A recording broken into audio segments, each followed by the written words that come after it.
Hello， 大家好，我係史提芬，今日同大家傾下2025年嘅10月29號有乜嘢普通人嘅發達信息差。第一，先講個重頭戲吓，中美兩個大佬喺10月30號，亦即係今日，會喺韓國嘅釜山度見面傾偈。咁雙方話咧就要就翻中美關係共同關心嘅問題去交換意見。咁即係話之前咁緊張嘅嗰啲貿易同埋科技摩擦咧，好大機會就會緩和落嚟㗎啦。咁個市最驚就係唔穩定啊嘛。依家最大嘅唔穩定因素有可能會好轉，成個市場嘅信心會即刻翻晒嚟㗎啦。想揾銀嘅老友咧，留意兩樣嘢。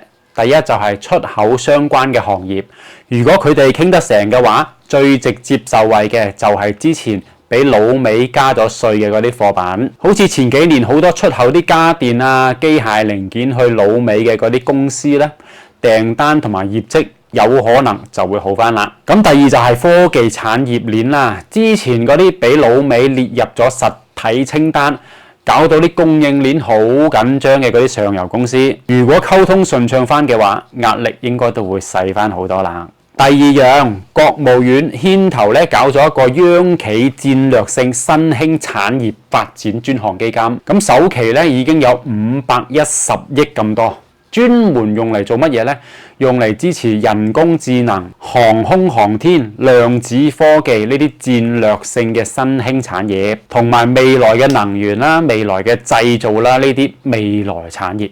意思即係乜嘢呢？即係國家拎錢出嚟，要幫呢啲高科技行業跑快啲啦。咁啊，大家應該知道點做啦。第三點，北京嘅證監局等6個部門聯合出咗政策。想吸引多啲中長期嘅資金去落個市度玩，佢哋話要引導基金公司唔好淨係睇規模，而係要轉向為投資者創造長期穩定嘅回報。簡單啲嚟講咧，就係想個市健康啲、穩定啲，大家投資咧可以放心啲。咁啊，呢個就係我哋所講嘅慢牛啊，大家要記得及時上車啦。第四點，養老產業依家咧要高科技化啦。咁啊，尋日有新聞咧就展示咗過百款嘅智慧養老產品啊。咁呢個亦都係我研究嘅領域啦，例如識得預警同埋陪護嘅設備，咁即係話依家養老咧唔係話請一個工人保姆咁簡單噶啦噃，科技咧都要入嚟幫手解決實際嘅問題，例如防跌倒報警器、識陪人傾偈嘅機械人。呢個市場咧可謂係一片藍海啊，由概念慢慢就會變成現實噶啦。咁呢度如果想揾銀嘅老友咧，留意兩方面。第一個就係智能穿戴同埋監測設備啦。咁喺新聞裏邊提到防老人跌倒嘅自動預警系統，依家好多公司都已經開發緊㗎啦。佢哋做緊一啲去俾翻老人家用嘅，可以監測心率同埋血壓嘅智能手環手錶啦。呢一類嘅產品市場需求一定會一路喺度升緊。第二就係服務機器人。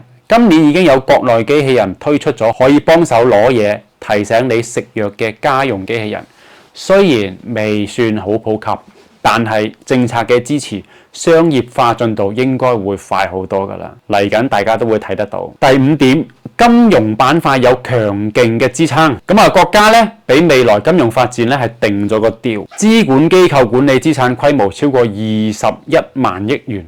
咁呢個數字係相當驚人嘅，佢講明咗乜嘢呢？講明咗金融行業係我哋未來經濟嘅一個巨無霸，而且仲喺度增長緊。喺論壇上高發佈新政策，就係要令呢個巨無霸更好咁樣服務實體經濟。呢個對成個金融板塊都係一個強心針。咁我哋想揾緊嘅老友呢，留意兩方面。第一個就係資產管理同埋財富管理。上面我哋提到嘅21萬億嘅資產，直接就係指向券商、基金、信託呢啲幫人管錢嘅公司。依家啲人越嚟越有錢，亦都越嚟越習慣揾專業機構幫手打理副身家。咁呢一類公司收管理費都收到手軟啦。大家不妨去睇下有邊啲公司呢？第二點就係金融科技，金融已經離唔開科技啦。例如依家好多銀行同埋券商都喺度大力推廣緊智能顧問，即係用 AI 人工智能幫你理財。OK， 今日嘅普通人發達信息差就同大家分享到呢度。如果大家覺得有收穫嘅話，就俾翻個讚同埋訂閱啦。我係史提芬，下次再見。